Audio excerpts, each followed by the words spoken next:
दोस्तों राम राम नमस्कार। सोनीपत में चुनावी माहौल काफी गर्म है और लगातार अपडेट आपको दे रहे। देखिए दोस्तों, चुनाव के टाइम बहुत सारे चेहरे नए भी निकल निकल कर सामने आते, चाहे कांग्रेस पार्टी हो चाहे बीजेपी पार्टी हो, और हमारी टीम लगातार आपको अपडेट दे रही है हर एक वार्ड में जाकर, हर एक एरिया में जाकर। तो आज हमारी टीम पहुंची है। हमारे साथ इस वक्त हॉट सीट पर मौजूद है राजीव गुप्ता जी, जो कि लगातार मेयर के लिए दावेदारी पेश करते हुए नजर आ रहे हैं। और चलिए बातचीत करते हैं, क्या विजन लेकर जनता के बीच में आए। सर आपका स्वागत है। धन्यवाद पुष्पा जी। हमारा विजन सोनीपत को स्वच्छ, सुरक्षित और उन्नत सोनीपत बनाना है। इसके अंदर हम लोग सोनीपत के संपूर्ण विकास की बात करेंगे।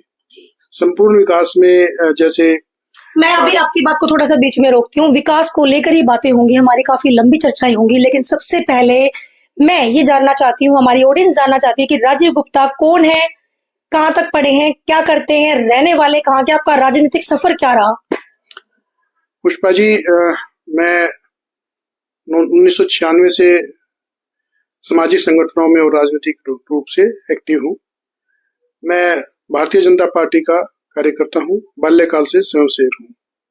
मैंने इलेक्ट्रॉनिक्स एंड कम्युनिकेशन इंजीनियरिंग की हुई है जी।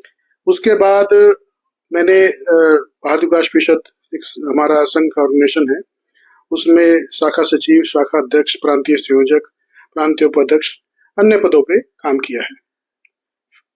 वर्तमान में मैं एक संगठन है, राष्ट्रीय संगठन है हिंदू आध्यात्मिक एवं सेवा संगठन, उसके राष्ट्रीय सचिव हमारे गुणवंत कोठारी जी हैं, प्राचार्य हैं वो। उस संगठन का प्रांतीय सचिव हूँ। मेरा जो राजनीतिक के रूप में देखा जाए तो मैं 2003 से जो है शाखा स्तर पर, उसमें बूथ स्तर पर बूथ अध्यक्ष, शक्ति केंद्र प्रमुख, अन्य पदों पे काम किया। 2013 से 15 तक जब हमारी सरकार 14 में आई, उस टाइम मैं मंडल अध्यक्ष था महाराजा अग्रसेन मंडल में, जिसमें हमारे मंडल के अंदर जितने भी कार्यक्रम हुए मेरे कार्यकाल में, उसमें मंडल हमारा हमेशा प्रथम आता रहा। चाहे एक नोट एक वोट हो, चाहे लोह संग्रहण हो, कोई भी कार्यक्रम हमने जो किया है उसमें हमारा मंडल हमेशा प्रथम स्थान पे रहा। 2015 में 14 में जब सरकार आ गई, हमारी हरियाणा में भी सरकार आई और हमारी देश में भी सरकार आई, उसके बाद 2015 में मैंने पद से जाके मैंने संघ में काम करना शुरू किया दोबारा से, और संघ में फिर मैं उपाध्यक्ष भारत विकास परिषद तक रहा। अन्य काम जो हमारे संगठन के अलावा भी कोई काम होते हैं, जैसे सोनीपत में शंकराचार्य जी का आगमन हुआ, उसमें एक हमने डीकस्टर प्रोग्राम किया। इस साल हमने शंभू दयाल में प्रोग्राम किया, उसमें मैं संयोजक के नाते मैंने वो कार्यक्रम किए। एक कार्यक्रम हमारा वंदे मातरम कार्यक्रम हुआ था, जिसमें लगभग 12,000 बच्चे वंदे मातरम के लिए आए थे। उसमें हमारे जो जनरल साहब हैं, लेफ्टिनेंट जनरल साहब जीडी बख्शी जी मुख्य अतिथि के रूप में रहे थे। वो बड़ा अच्छा कार्यक्रम रहा, देशभक्ति की भावना लोगों में जागृत हुई। भारत विकास परिषद के माध्यम से हमने जन सेवा के अन्य कार्य करे, जैसे विकलांग शिविर, रक्तदान शिविर और बहुत सारे काम हम लगातार करते रहे हैं संघ के माध्यम से। भारत विकास परिषद एक संघ का ही ऑर्गेनाइजेशन है। तो हमारा जो मेरा मेन जो रहा काम करने का जो फील्ड रहा, उसमें भारत विकास परिषद का ही मेन फील्ड रहा। तो राजनीति में आने के क्या कारण रहे? समाज सेवा रुझान था या राजनीति में आना ही था? क्या था इसमें, समाज सेवा या राजनीति में इंटरेस्ट था आपका? देखो, राजनीति में अगर किसी व्यक्ति को अगर सही ढंग से बात की जाए तो ये राजनीति वर्ड मुझे ठीक नहीं लगता। बेसिकली तो हम लोग सब एक जनप्रतिनिधि के नाते काम करते हैं। जब हम किसी भी पद पे आते हैं, चाहे वो एक पंच हो गांव का, चाहे एक पार्षद हो शहर का, या एक विधायक हो या मुख्यमंत्री हो, जब कोई इस किसी पद पे आता है तो वो एक जनप्रतिनिधि के तौर पे लोग उसको चुन के भेजते हैं, ताकि प्रशासनिक कार्य जो भी हो रहे हैं उनकी मार्गदर्शन में वो काम ठीक करें और जो हमारी जनता की अपेक्षाएं हैं वो जनता की अपेक्षाएं पूरी करें। जनप्रतिनिधि एक जनता का प्रतिनिधि है, चाहे वो किसी भी तरह के विभाग में आए, चाहे वो आपके निगम में है, नगर पालिका में है, पंचायत में है, विधानसभा में है, लोकसभा में है, वो अपने क्षेत्र का प्रतिनिधित्व करता है। उस प्रतिनिधित्व के नाते उसका जो कर्तव्य है, वो कर्तव्य अपनी जनता के प्रति उसका जवाबदेही है। अब हम लोग बात करें कि भाई जब हम जनता से वोट मांगने जाते हैं तो हमारा जनप्रतिनिधि जो हमारे जो नेता लोग होते हैं उनका कुछ और भाव होता है, लेकिन जब वही जनता उनके पास वापस जाती है तो उनका भाव बदल जाता है। ऐसा मन थोड़ा सा ऐसा हुआ कि भाई मैं एक आम आदमी की तरह हूँ, भारतीय जनता पार्टी में अंतिम कार्यकर्ता के रूप में काम कर रहा हूँ, लेकिन जब देख रहा हूँ कि भी आज हमारी भारतीय जनता पार्टी के अनुकूल माहौल है, भारतीय जनता पार्टी की नीतियां बहुत अच्छी हैं, माननीय मनोहर खट्टर ने इतना अच्छा यहाँ पे हरियाणा में सेटअप किया, उन्होंने बिना पर्ची बिना खर्ची के लोगों को जो है नौकरियां दी। उसके बाद उन्होंने जो हमारी लैंड का इतना बड़ा इशू था, पूरे देश भर में इशू है, हालांकि वो देश की समस्या भी सोल्व कर रहे हैं, तो उन्होंने जो लैंड का इशू, जो प्रॉपर्टी आईडी में उन्होंने करेक्शन की, जो इंतकाल चढ़ाने की जो बात की, जो रजिस्ट्री में उन्होंने सिस्टम किया है। सवाल ये था कि राजनीति में आने का उद्देश्य क्या था? राजनीति में उद्देश्य यही है कि मैं जनप्रतिनिधि के रूप में जनता की आवाज को अपने शासन प्रशासन तक ले जा सकूं। जनता की सेवा करना चाहती हूँ। सेवा एक बहुत बड़ा शब्द है, सेवा एक बहुत बड़ा शब्द। मैं जनप्रतिनिधि के नाते एक जो अपने जो हमारे जनता के जो लोग हैं उनके साथ मिलकर काम करना चाहता हूँ। सर देखिए, संघ के साथ रहते हुए आपने बहुत सारे कार्य किए, पार्टी से काफी लंबे काल से आप जुड़े हुए हैं, तो बीजेपी पार्टी की कोई 2 नीतियां बताएं जो आपको बेहद पसंद है। देखो, भ्रष्टाचार मुक्त शासन सबसे इम्पोर्टेंट बात है। जीरो टॉलरेंस की नीति हरियाणा सरकार ने चला रखी है। बिना पर्ची के जो हम लोग नौकरियां दे रहे हैं, जो टैलेंटेड लोग हैं उनको हम आगे लेके आ रहे हैं, तो ये एक बहुत बड़ी जीत है भारतीय जनता पार्टी की, हरियाणा में अंदर खासकर, देश के अंदर भी, कि हम लोग बिना खर्चे लोगों को जो हम लोग नौकरियां दे रहे हैं, जो कि पहले थैली से या सिपार से काम होता था, वो अब बच्चे पढ़ने लगे हैं। मेरे साथ कुलदीप जी बैठे हैं, इनका कोचिंग सेंटर है, इनको पता है कि आज बच्चे पढ़ के ही आगे बढ़ सकते हैं। ये जो बात लोगों के मन में आई है, भारतीय जनता पार्टी की नीति की वजह से आई है। जी देखिए, संघ के साथ तो और भी बहुत सारे लोग जुड़े हैं, पार्टी के साथ भी बहुत सारे लोग जुड़े हैं, लेकिन राजीव गुप्ता ने पर्सनल तौर पर जनता के लिए आज तक क्या किया? क्योंकि देखिए, अगर आपकी बात को हम दोहराए तो जो भी लोग पार्टी से जुड़े हैं उन्होंने कुछ ना कुछ किया है पार्टी के लिए, लेकिन आपने जनता के लिए आज तक क्या किया? राजीव गुप्ता ने क्या किया?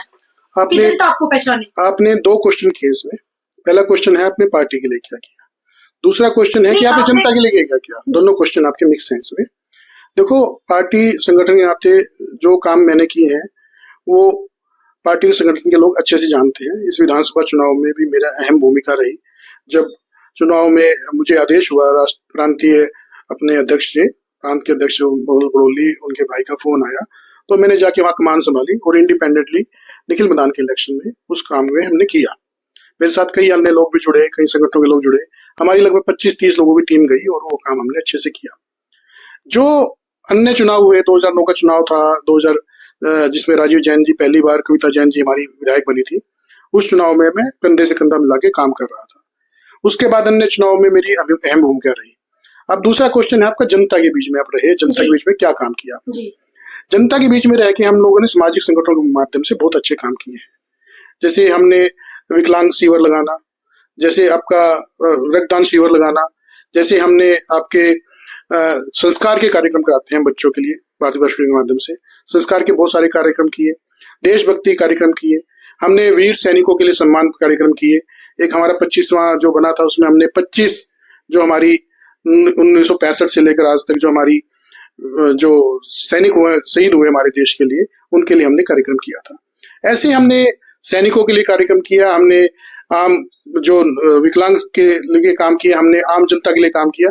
ये काम मैंने संगठन के माध्यम से पिछले 30 सालों से मैं करता आ रहा हूँ, और इसमें कोई हम लोग ऐसा नहीं कहते मैंने काम किया, ये संगठन के माध्यम से सब लोगों ने मिलकर किया। लेकिन ये तो चलो संघ के साथ आपने काम किया, पार्टी के लिए आपने काम किया, जिस तरीके से हमारे जिनको 9 महीने के लिए मेरे चुना गया था, राजीव जैन की अगर हम बात करें, लगातार जनता के दुख सुख में पर्सनल तौर पर भी वो खड़े रहते हैं, जनप्रतिनिधि नाते के कह सकते हैं आप, या वैसे भी वो लगातार खड़े रहते हैं। क्या उन जितनी मेहनत राजीव गुप्ता, अगर सरकार आपको मौका दे, जनता आपको मौका दे, क्या आप कर पाएंगे? देखो पुष्पा जी, मैंने आपको पहले ही कहा था कि राजीव जैन जी हमारे वरिष्ठ नेता हैं और उनका मान सम्मान हम शुरू से करते रहे। 2009 में जब वो हमारी पार्टी में आए तब से मैं उनसे जुड़ा हुआ हूँ। जहां तक बात है काम करने की शैली की, अब आप देखो कि आप सुख दुख में शामिल होने जनप्रतिनिधि का बढ़िया है, उनका अच्छा रहता है, लेकिन आप जनता की बात को कैसे एड्रेस करते हो, जनता की समस्याओं को कैसे एड्रेस करते हो, इंपॉर्टेंट ये है।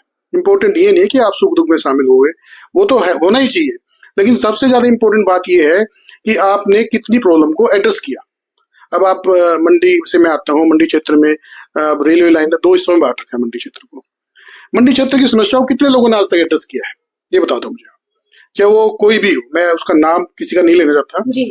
आपने जो निखिल मदान हमारे विधायक, उन्होंने विधानसभा में क्वेश्चन लगाया, उन्होंने जनता के बीच में जाके बैठ के भी की, लेकिन सोल्यूशन तो जब हम विधायक और मेयर दोनों इकट्ठे मिलकर काम करेंगे तो उसका अवश्य सोल्यूशन निकलेगा। हमारा जो पुल है उसकी समस्या बहुत बड़ी समस्या है, उसके बाद गंदे पानी की समस्या है, मंडी क्षेत्र में कई बार बिजली की समस्या है। अब पूरे क्षेत्र का समान विकास, पूरे सोनीपत का, नगर निगम का क्षेत्र में जितने भी गांव शहर का जो हिस्सा आता है उसका समान विकास होना चाहिए। उसके अंदर आपको ईमानदारी से काम करना पड़ेगा, जनता के बीच में रह के। वो एक जनप्रतिनिधि जो जहां पे भी किसी जनता की समस्या, कोई भी समस्या आती है तो आपको उसको एड्रेस करना पड़ेगा, वो इंपॉर्टेंट है। अब फायर ब्रिगेड का देखो, आप फायर ब्रिगेड का स्टेशन सेक्टर 3 में 4 में बन गया जाके। अब कहीं भी अगर आग लगती है तो उसको आधा पौना घंटा से 1 घंटा लग जाता है, तब तक सब कुछ खाक हो जाता है। तो आप ये बताओ कि मंडी क्षेत्र में कोई फायर ब्रिगेड गाड़ी होनी चाहिए, नहीं होनी चाहिए? अभी मंडी हमारे इंडस्ट्री एरिया में आग लगी तो उसको कंट्रोल करने के लिए अगर इंडस्ट्री एरिया के आसपास कोई हमारा फायर स्टेशन होता तो उसको ज्यादा अच्छी कंट्रोल कर सकते हैं। इस एरिया की अगर हम बात करें, मुद्दा मैंने कई बार उठाया है। नहीं, मतलब ये जो है ना, आप एक पूरे सोनीपत का रोड मैप तैयार करना पड़ेगा, उस रोड मैप के हिसाब से हमें काम करना पड़ेगा। ऐसा मुझे नहीं लगता कि आप हर बार सड़कें उखाड़ो, सीवर उखाड़ो, नई डाल दो, आपका बजट उसी में चला जाए। आप एक रोड मैप तैयार करके आपको अच्छे ढंग से सोनीपत को एड्रेस करना पड़ेगा। सोनीपत को हम एक स्वच्छ, सुंदर सिटी, सुरक्षित सिटी बनाने में ध्यान रखें, कैसे बन सकता है, तो वो मेरा एक उद्देश्य है इसमें। क्या आपको नहीं लगता कि कोई भी प्रोजेक्ट जब आता है, लॉन्च होता है, उसमें टाइम लगता है, और जिस तरीके से आप कह रहे हैं कि मुझे नहीं लगता कि सड़कों को उखाड़ना चाहिए, फिर बनाना चाहिए, फिर उखाड़ना चाहिए, तो आपके पास क्या रोड मैप है, या सिर्फ चुनावी मुद्दे और चुनावी बातें हैं राजीव गुप्ता के पास भी? ऐसा है जी, पूरा रोड मैप तैयार है। कैसे करेंगे? मान लीजिए कोई सड़क ही आपको बनानी है। ऐसा है कि जो हमारे यहाँ पे रोड मैप में सबसे बड़ी बात है कि कभी भी प्लान सिटी के अंदर सीधा सड़क नहीं बनाई जाती, उसके लिए सीवरेज, पानी, वाटर रिचार्ज सिस्टम सब उसके अंदर एक बार प्लानिंग की जाती है, उसका एक मैप बनाया जाता है, उस मैप के हिसाब से फिर वो सड़कें बनाई जाती हैं। अब मैंने टेंडर फ्लोट कर दिया सीधा सड़क का, और बाद में सड़क तोड़ के फिर हम सीवर डाल रहे हैं, ये एक अच्छी नीति नहीं है सरकार हमारी जो है किसी जनप्रतिनिधि। हमें चाहिए कि उसको पूरा रोड मैप सोनीपत तैयार हो और उस रोड मैप के हिसाब से फिर उसके ऊपर काम हो। जैसे मैंने पीछे कमिश्नर साहब हमारे जो श्याम कुमार मीना थे, उनके साथ एक हमने प्रबुद्ध समाज में मीटिंग की थी। उस समाज में हमने उनको रिप्रेजेंट किया कि हम सोनीपत में कैसे इसको आगे ले जा सकते हैं। हमने बताया कि जैसे आपकी कूड़ा उठाने वाली गाड़ियों का समय निश्चित होना चाहिए कि इस गली में 10:15 पे गाड़ी आएगी, तो 10:15 पे 10:15 जाम लगा हो तो लेट भी हो जाएगी। जाम की समस्या भी अलग है, जाम की समस्या कभी कभार आती है, डेली जाम नहीं होता है। और जैसे आपका जाम की समस्या का समाधान भी आपको करना पड़ेगा। अब आप कैसे करेंगे? अब जैसे गीता वन चौक का जाम है आपका, मेनली आपका सबसे बड़ी दिक्कत क्या है कि सोनीपत में पार्किंग व्यवस्था नहीं है, लोग गाड़ियां सड़क पे खड़ी करके शॉपिंग करने चले जाते हैं, जो मुख्य कारण जाम का यही है। तो आपको एक पार्किंग का एक पूर्ण रूप से ढांचा तैयार करना पड़ेगा सोनीपत के अंदर। जगह है, व्यवस्था करनी चाहिए, उसके लिए आपका संकल्प होना चाहिए कि आपने पार्किंग व्यवस्था करनी है। इस तरीके से पार्किंग व्यवस्था करेंगे कि आपके शहर में जाम ना लगे। तो जाम में ट्रैफिक पुलिस अपना बहुत अच्छा काम कर रही है, लेकिन ट्रैफिक पुलिस भी कहीं कहीं मजबूर है कि उसको चलान करने पड़ते हैं सड़क पे गाड़ी खड़ी करने, लेकिन हमारे यहाँ कोई पार्किंग नहीं है। अब कोई बंदा शॉपिंग करने आए, वो सड़क पे गाड़ी खड़ी करके जाता है, जाम तो लगेगा। उसका सड़क किनारे जो आपका जो होकर्स खड़े होते हैं, उनको एक ट्रेनिंग प्रोग्राम देना पड़ेगा कि आपने जो लगानी है, अपनी रेड लगानी, कहाँ लगानी है, कहाँ घुमानी है, एक उसके भी आपको सिस्टमेटिक आपको उसको एजुकेट करना पड़ेगा। एजुकेशन के साथ साथ उसको बताना भी पड़ेगा। तो वो एक जो एजुकेशन जो सिस्टम ट्रेनिंग प्रोग्राम है सोनीपत की जनता का, सोनीपत के होकर्स का, सोनीपत दुकानदारों का, वो एक आपको बैठ के उनसे बातचीत करके निकालना पड़ेगा। ऐसे नहीं है कि मैं सीधा ऑर्डर चला दूं और वो काम हो जाता है। ऑर्डर चलाने से कोई काम नहीं होता, जनता की भागीदारी सारे काम होंगे। हम सिटीजन काउंसिल बनाएंगे, हम लोग सीनियर सिटीजन की काउंसिल बनाएंगे, हम वरिष्ठ समाजी काउंसिल बनाएंगे, सबके साथ मिलकर हम बैठ के काम करेंगे। अकेला राजीव गुप्ता कुछ नहीं कर सकता, जनता के साथ बैठ के सब काम हो सकते हैं। लेकिन चुनाव के टाइम पर ये लुभावने वादे क्यों? बात करें कांग्रेस पार्टी की, बात करें बीजेपी पार्टी की, अभी कांग्रेस पार्टी के 9 महीने पहले मेयर थे, विधायक थे, अभी करंट में सांसद है। बीजेपी पार्टी की बात करें, अभी 9 महीने से राजीव जैन मेयर रहे हैं, विधायक अभी बीजेपी पार्टी के हैं। तो जनता क्यों ठगी जाती है? जल भराव सोनीपत में ऐसे कैसे बना हुआ? सीवर की समस्या ऐसे कैसे है? गंदा पानी लोग पीने को मजबूर है, सीवर लाइन टूट के पीने के पानी के साथ जुड़ जाती है, लेकिन फिर आते हैं जनता के पास लुभावने वादे। गलती किसकी है? क्या रोड मैप गलत है? क्या सरकार को समझ नहीं आ रहा कि कैसे करना चाहिए? क्या जनता की गलती है? क्या ठेकेदार की गलती है? राजीव गुप्ता कैसे मैनेज करें? किसकी गलती है? देखो, इसमें हम लोग आज की डेट में आरोप प्रत्यारोप करें किसी ऊपर, वो मुझे ठीक नहीं लगता। हम तो सिर्फ इतना कह सकते हैं कि अगर सरकार जनता हमें मौका देगी नहीं, तो उसका सोल्यूशन करें। रोड मैप पूछ रही हूँ, मतलब क्या लगता है? मैंने आपको रोड मैप पहले बताया कि हम सारी जनता के बीच में बैठ के, जनप्रतिनिधियों के साथ बैठ के, अपने पार्षदों के साथ बैठ के, जो हमारे वरिष्ठ समाज के लोग हैं उनके साथ बैठ के हर समस्या का रोड मैप तैयार करके उसके हिसाब से सोल्यूशन करेंगे। कमी कहाँ रहती है? कमी अभी प्लानिंग की कमी है, सबसे बड़ी तो प्लानिंग की कमी है। अगर आप इसको देखा जाए तो प्लानिंग की कमी है। जो हमारे अधिकारी लोग प्लानिंग बनाते हैं, इम्प्लीमेंट करते हैं, उसमें मुझे लगता है बहुत कमी है। उसमें भागीदारी होनी चाहिए। अगर आप प्लानिंग अगर ढंग से प्लानिंग करेंगे शहर की, तो शहर बहुत सुंदर बन सकता है। हमने एक छोटा सा आइडिया दिया आपको, मैं बताता हूँ आपको। जब हमारे साथ विश्राम कुमार मीना आए थे तो हमने विकलांगों को एक आइडिया दिया। हमारे साथ एक मीटिंग हुई थी उसमें कि भी हम विकलांगों के लिए सभी मंदिरों में रैंप बनाना चाहते हैं, जिसमें विकलांग मंदिर में जा सके। हमने उसका पूरा प्लान करके दिया। मेरे साथ कुछ उद्योगपति थे, उन्होंने कहा सिर्फ हमें परमिशन दे दो, हम लोग इसका सारा काम खुद ही कर देंगे। मतलब रैंप भी हम बना देंगे, खर्चा भी हम कर देंगे, सिर्फ परमिशन दे दे सरकार कि हम बना सके। उस पर कोई काम नहीं हुआ। बाद में हमारे पास रोड मैप तैयार हो, गंदे नाले चार दोनों तरफ, जो बैठ के हमने प्लानिंग बना के दी। 3 हमारे सोनीपत में घुसते हुए आप देखोगे, मुक्त रोड से जब हम लोग घुसते हैं वहां से पालगढ़ रोड से, तो सबसे पहले हमारा वो गंदा सा तालाब है, उससे स्वागत होता है। उसका हमने रोड मैप बना के दिया सरकार को कि हम लोग इस तालाब को कैसे सुंदर बना सकते हैं, इसको कैसे पर्यटन स्थल में कन्वर्ट कर सकते हैं। हमने सारे काम करके दिए। ऑलरेडी हम लोग सिटीजन काउंसिल के थ्रू हम लोग सारे काम कर रहे हैं। सरकार को भी हमने अपना रिप्रेजेंटेशन दिया बना के, लेकिन अधिकारी बदल जाते हैं, उस पर काम नहीं होता। तो ये सब चीजें हमने एड्रेस करनी है बैठ के। जब आपका हमें चांस मिलेगा तो हम इस चीजों को एड्रेस करेंगे और लेके आएंगे सरकार का। सरकार बहुत अच्छा काम कर रही है। भारतीय जनता पार्टी की सरकार की बहुत अच्छी नीयत है, नेक नीयत से काम कर रही है, लेकिन क्या है, इम्प्लीमेंटेशन में अभी कहीं कमी है। वो हम लोग जब यहाँ पे बैठेंगे तो उस इम्प्लीमेंटेशन को प्रॉपर लेके आएंगे। तो राजीव गुप्ता में ऐसा क्या खास है? क्योंकि देखिए, मेयर की टिकट की अगर हम बात करें, बहुत सारी दावेदारी जो है मैदान में है। अभी हमारे जो करंट में मेयर है राजीव जैन, जिसका कोई मुकाबला ही नहीं, हम कह सकते हैं लगातार जनता के बीच में रहते हैं। जनता भी काफी खुश है, लगातार दिन रात मेहनत जितनी 9 महीने में की है शायद ही कोई 5 साल में कराए, ऐसा जनता कहती है। और भी चेहरे मैदान में जो कि पार्टी से जुड़े हुए, तो राजीव गुप्ता खुद को कहाँ देखते हैं? क्या सरकार आपको मौका देगी? क्या खासियत आप? देखो, मौका तो सरकार नहीं, भाजपा ने देना है। और हम लोग शुरू से हमारी एक छवि शहर में है कि हम ईमानदार से काम करेंगे। जहां तक राजीव जैन और अन्य बातों की बात है, वो भी एक अच्छे दावेदार है, मैं उनका दावे कोई कमजोर नहीं बता रहा। लेकिन आपको एक नए चेहरे की आवश्यकता है सोनीपत में, नई ऊर्जा की आवश्यकता है। अब एक ईमानदार सशक्त व्यक्ति की आवश्यकता है, सिर्फ पूंजीपति की आवश्यकता नहीं है। जनता के बीच व्यक्ति की आवश्यकता है जो जनता का काम कर सके, ना कि पूंजी के बल पे, जनता के पैसे से जनता काम हो सके। वो एक बहुत जरूरी आवश्यकता है। पुष्पा जी, आप भी समझते होंगे इस बात को कि हमें अपना व्यक्ति, जनता के बीच में व्यक्ति जो अंतिम व्यक्ति है, जो सबके साथ खड़ा रहता है, सबके साथ आज के डेट में जुड़ा रहता है, उस व्यक्ति को ही हमें अपना जनप्रतिनिधि चुनना चाहिए। तो अब से पहले चुनाव क्यों नहीं लड़ा? काफी लंबे टाइम से पार्टी से आप जुड़े हो, भाजपा पार्टी से, तो अब ही क्यों? देखो, चुनाव लड़ना नहीं लड़ना ये हमारी पार्टी ने डिसाइड करना है।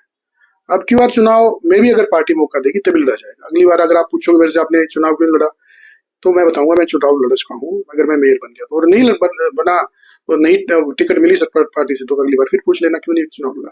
चुनाव लड़ना नहीं लड़ना तो पार्टी पे डिपेंड करता है। मैं एक संगठन का सिपाही हूँ। संगठन जैसे ही मुझे लड़ने का मतलब था, क्या आपने कभी पहले भी तैयारी की किसी चुनाव को लेकर के? मैंने कोई तैयारी नहीं की पहले चुनाव को लेकर। तो पहली बार कर रहे हैं ना? तो पहली बार कर रहा हूँ, पहली बार तैयारी कर रहा हूँ मैं। और मैं चाहूंगा कि आप लोगों का प्यार, पत्रकार भाइयों का प्यार हमें मिले और हम लोग जनता के बीच में जाएं।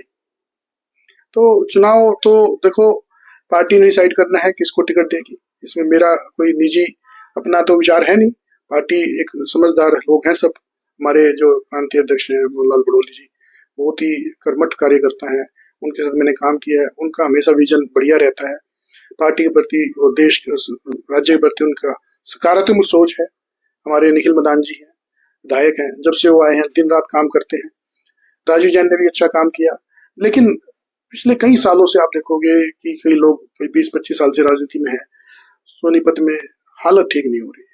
एक हमें सोनीपत का बेटा चाहिए जो सोनीपत के लिए काम करे।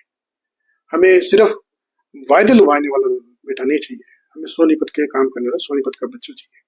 अगर आपको मौका नहीं मिलता है तो राजीव गुप्ता जी क्या करेंगे अगर दूसरा बंदा मैदान में आता है? देखो, हम संगठन के सिपाही हैं, जो संगठन निर्देश करेगा वो काम करेंगे। दूसरी बात, जनता के लिए बीच में पहले से था, अब भी हूँ, आगे भी रहूंगा, और जो जनता की जो पब्लिक प्रॉब्लम्स है उनको मैं एड्रेस करता रहूंगा।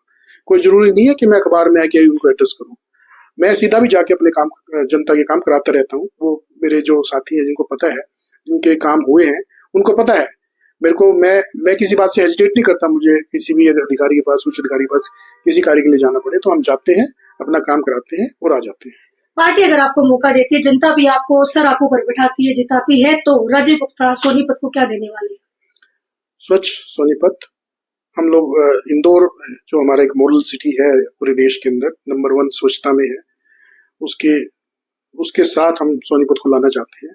हरियाणा के अंदर हम सोनीपत को मॉडल सिटी के रूप में पेश करेंगे, जिसको आप देखो कितना स्वच्छ सुंदर सोनीपत है।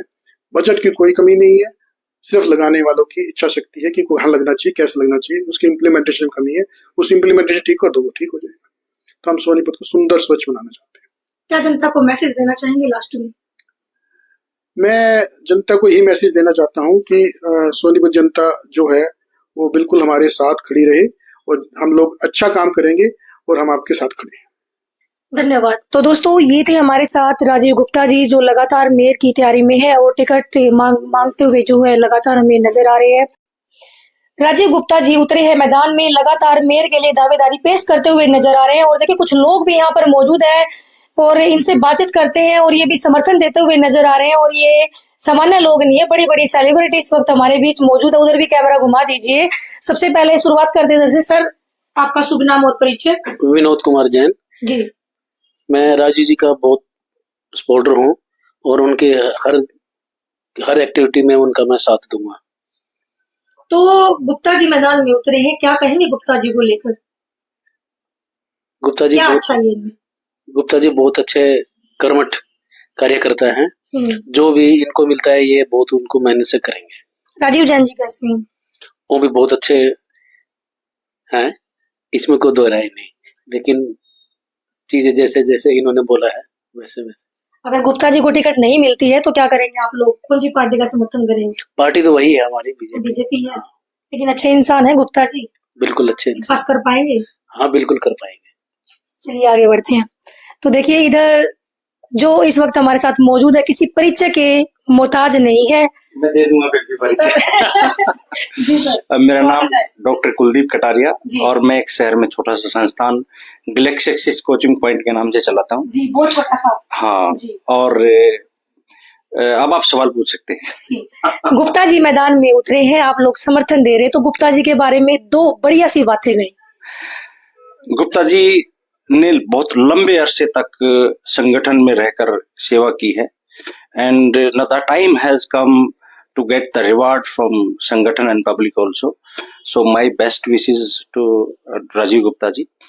And one more thing मैं इनके बारे में कहना चाहूंगा कि रख हौसला वो मंजर भी आएगा, प्यासे के पास समंदर भी आएगा, तो थक कर न बैठ अब मंजिल के राही, मंजिल भी मिलेगी और मिलने का मजा भी आएगा। क्या बात है। ये है मेरे शब्द राजीव जी के लिए और इनका प्रयास निश्चित रूप से रंग लाएगा और मैं उम्मीद करता हूं कि संगठन ने इनको इशारा किया है, इनको जो है कहा है कि आप जो है प्रयास कीजिए, प्रयास नहीं शुरुआत कीजिए और जरूर इनको रिवार्ड मिलेगा और मिलना भी चाहिए, क्यों ना मिलना चाहिए।